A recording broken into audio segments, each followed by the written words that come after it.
Sahne hazır, beatler coşuyor. Enerji dorukta, zaman uçuyor.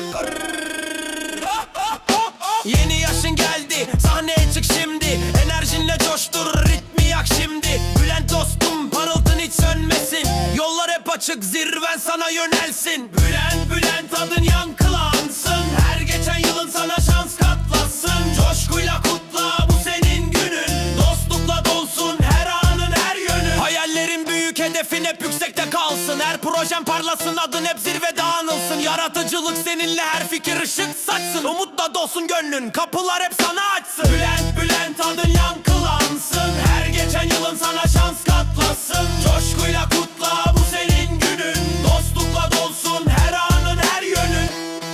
Evet Bülent, bu senin günün. Kutlu olsun. Ritim bitmez, coşku sönmez.